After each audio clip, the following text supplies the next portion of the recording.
Hello दोस्तों, स्वागत है आपका हमारे चैनल स्मार्ट एजुकेशन क्लासेस में। तो देखिए, आज हम केवीएस पीआरटी जो आपकी सीरीज चल रही है उसमें आपका जो सेट लाए हैं वो सेट एच। इसके पहले हमने कंप्लीट कर लिए हैं, आपके काफ़ी सेट हम जल्दी ही कंप्लीट कर लेंगे, 20 सेट हैं। तो ये जो आपके हम जनरल हिंदी सबसे पहले डिस्कस कर रहे हैं।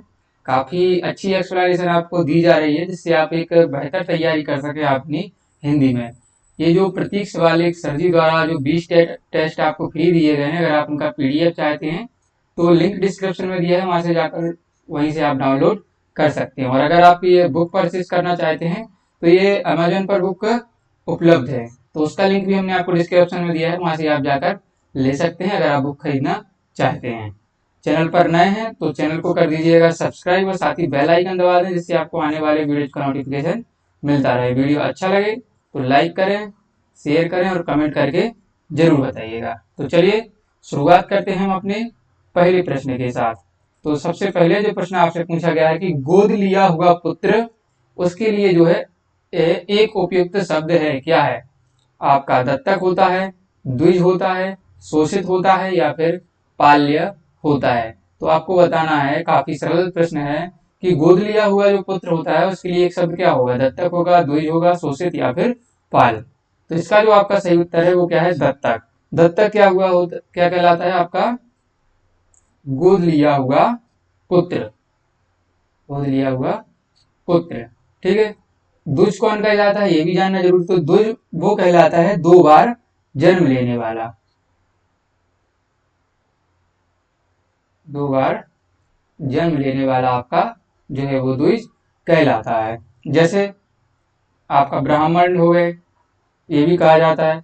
पक्षी के बारे में कहा जाता है कि वो भी 2 बार जन्म लेते हैं। और दांत, ये भी आपके 2 बार जन्म लेते हैं। शोषित कौन कहलाता है? जिसका अनुचित फायदा उठाया गया है, जिसका जो है अनुचित फायदा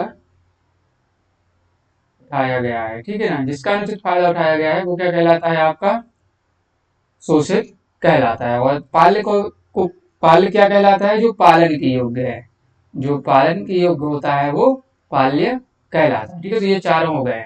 दत्तक कहलाता है आपका गोद लिया हुआ पुत्र।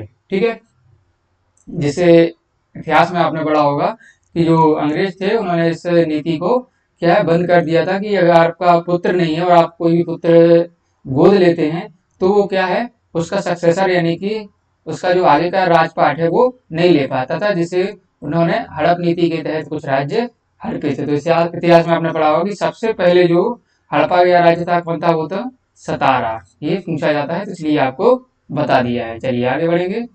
12वां प्रश्न आपसे पूछा गया है। ठीक है, ये कुछ ऐसे ही आ गया है। का और रा, का और अम्मा जो कहते हैं हिंदी में वर्णमाला में, उसका उच्चारण स्थान क्या है? दंत है, ओष्ठ है, दंतोष्ठ है या फिर कंठ है? बताइए इसका उच्चारण स्थान क्या होता है? तो आपने पढ़ा होगा एक हिंदी में सूत्र पढ़ा होगा, हमने आपको बताया था। हम देखिए कितने सारे टेस्ट डिस्कस कर रहे हैं, आपको कितनी बार बताया है कि जो सूत्र है वो आप याद कर लीजिएगा। ये सूत्र पढ़ा था आपने, अकोहे विसर्ज नीय नाम कंठा। ठीक है, तो आ का उच्चारण स्थान, का वर्ग में कौन कौन से अक्षर आते थे आपके? का, खा, ग, घा और अमा। ठीक है, साथ ही आपका विसर्ग का चिन्ह और हा से हाथ, ये सारे जो आपके वर्ण हैं वो क्या कंठ से उच्चारण होते हैं। का हो और या, उत्तर कहाँ है आपका? कंठ है। तो आपका उत्तर, तो आपका ऑप्शन नंबर जो है वो 4 सही हो जाएगा। दंत का क्या था हमारा? बताइए दंत का क्या पढ़ा था हमने? लेतुलसानाम दंतहा। ठीक है, ओष्ठ का क्या पढ़ा था अपन ने?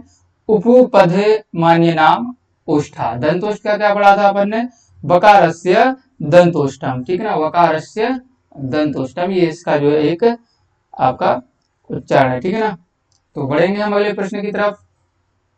13वां प्रश्न है, काफी महत्वपूर्ण प्रश्न है कि कावेरी शब्द में संज्ञा है। कावेरी शब्द में संज्ञा है, जातिवाचक है, भाववाचक है, व्यक्तिवाचक है या फिर आपका कोई नहीं। तो बताइएगा कि कावेरी शब्द में जो संज्ञा है वो क्या होती है? तो इसका जो सही उत्तर है बताइए वो क्या है आपका? ऑप्शन नंबर 3 दिया है हमें, व्यक्तिवाचक। ठीक है, क्यों? क्योंकि जो आपने पढ़ा व्यक्तिवाचक संज्ञा क्या होती है, जो व्यक्ति या व्यक्ति वस्तु या विशेष स्थान को बोध कराते हैं तो वो आपके व्यक्तिवाचक होते हैं।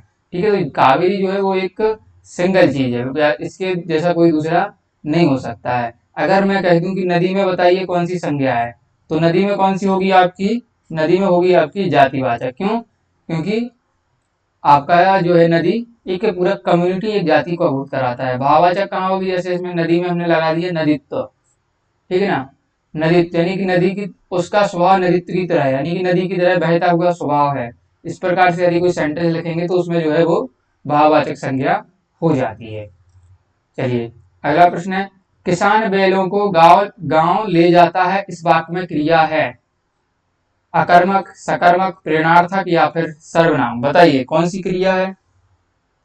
तो जब से जो क्रियाओं के सवाल आ रहे हैं 3-4 बार लगभग डिस्कस किया गया है, तो अकर्मक क्रिया कहाँ होती है, जहां पर आपका क्या होता है, कर्म नहीं होता है। एक हमने बताया था नियम। दूसरा जो एक प्रधानता किसकी होती है, कर्ता की जो है प्रधानता होती है। ठीक है, ये भी आपको बताया था।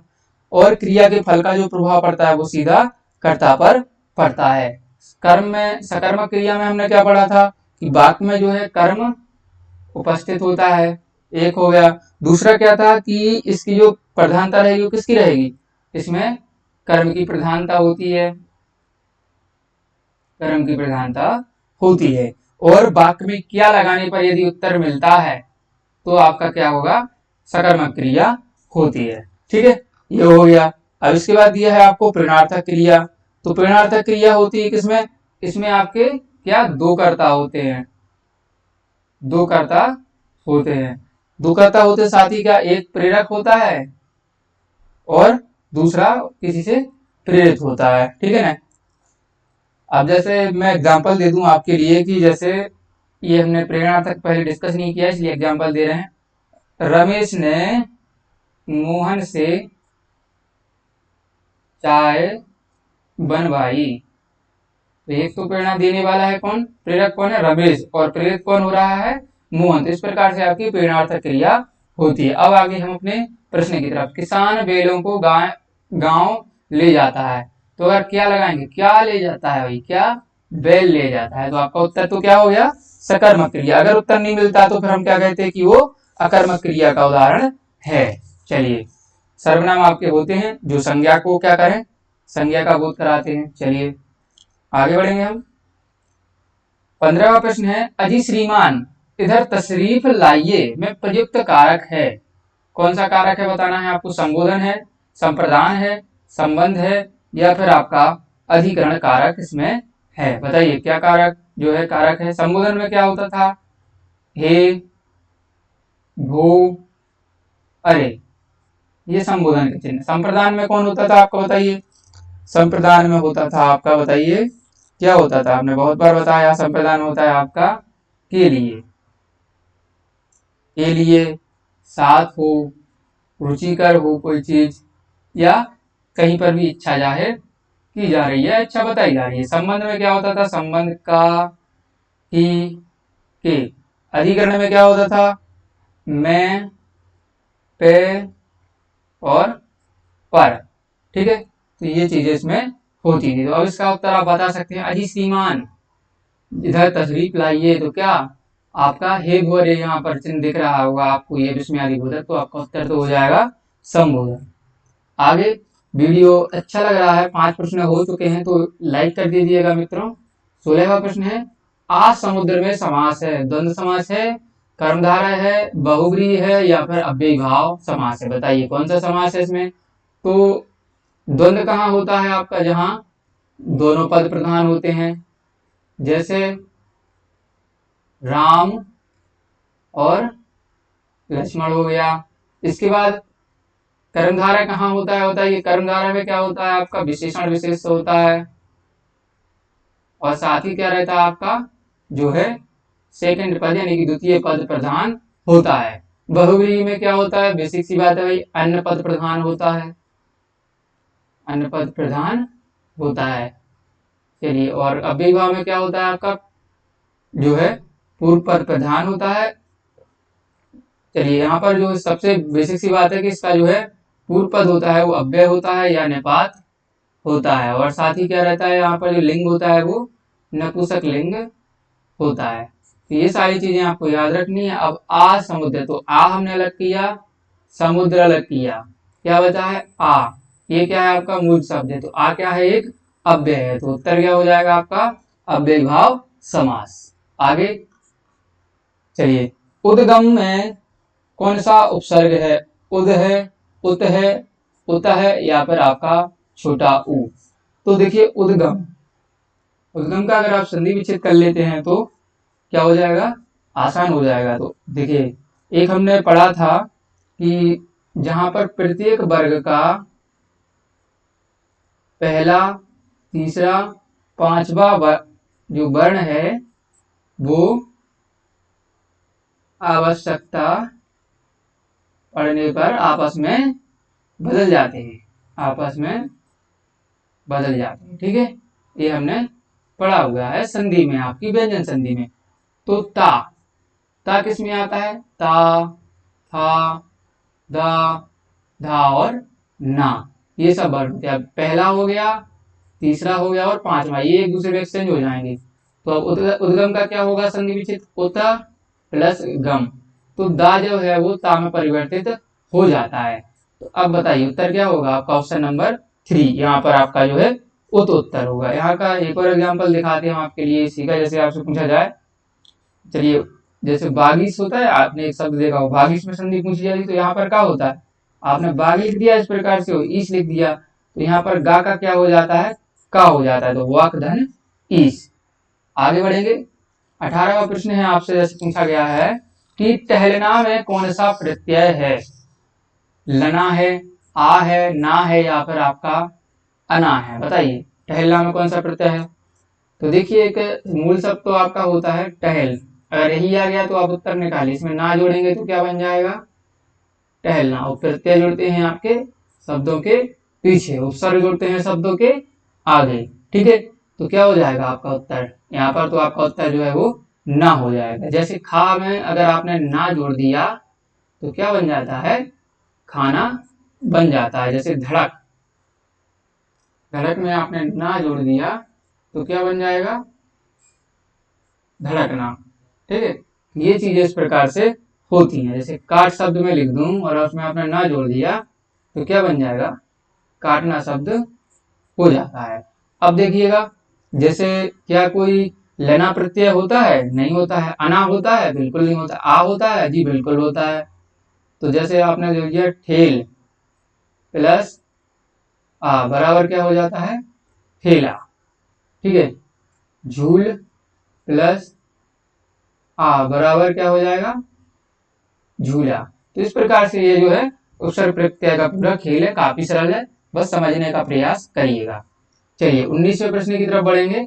तेजोमय का संधि विच्छेद होगा, तेजो धनामय, तेजो धनामय, तेज धन ओमय या फिर तेजा प्लस मय।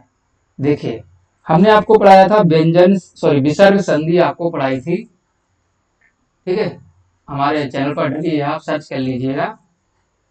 विसर्ग संधि आपने पढ़ी भी होगी, अगर आप केवीएस की तैयारी कर रहे हैं तो बेसिक सी बात है, आप जीरो से तो नहीं आए होंगे। चलिए विसर्ग संधि में हमने एक पढ़ा था आपको कि कहीं पर मनहा दिखे, यशा दिखे और आपका तपहा दिखे और अधा दिखे, इसी प्रकार आपका क्या है तेजा, ठीक है ना। तो जहां पर ये चीजें दिखें आपको सारी, तो वहां पर आपका ओ की मात्रा इस प्रकार से लग जाती है, ठीक है। तो अब देखिए तेजोमय, तेजोमय, तो हमने तेजो को अलग किया और मय को अलग किया। अब तेजो, देखिए ये मात्रा किस में बन जाएगी, विसर्ग में प्लस मय, तो क्या आंसर उत्तर हो जाएगा ऑप्शन नंबर आपका 4। ये तीनों जो है ऑप्शन गलत हो जाएंगे, ठीक है। तो इस प्रकार से आप चीजों को आसान भाषा में समझने का प्रयास करिएगा, काफी बेहतर रहेगा। चलिए 20वां प्रश्न है, निम्न में से किस शब्द की जो वर्तनी है वो शुद्ध है, महत्व, महात्व, महात्व या फिर महत्व, बताइए। देखिए महत्व गलत है, तो ये आप दो तो कर चुके होंगे। अब बचे आपके पास कि ये सही है या आपका ये सही है, बताइए कौन सा सही है। तो देखिए इसका सही उत्तर जो है आपका ऑप्शन नंबर 4 होता है। ये जो ता होते हैं ये दो होती हैं, यानी कि जो है द्वैत व्यंजन ये इस प्रकार से होते हैं। तो ये चीजें आपको समझनी चाहिए, क्योंकि जो वर्तनी है वो आपका एक प्रश्न पूछा ही जाता है लगभग केवीएस में, तो इसकी प्रैक्टिस करिएगा। तो ये थे आज के 10 महत्वपूर्ण प्रश्न आपके केवीएस पीआरटी का जो हम सेट डिस्कस कर रहे हैं, आपका ये सेट था आज नंबर, ठीक है। तो अगर वीडियो अच्छा लगा है दोस्तों तो वीडियो को लाइक करिएगा, शेयर भी करिएगा। आप लोग बिल्कुल भी शेयर नहीं करते हो, चैनल को सब्सक्राइब नहीं किया तो सब्सक्राइब कर लीजिएगा। धन्यवाद, जल्दी हम अगले वीडियो में मिलेंगे। जय हिंद, जय भारत।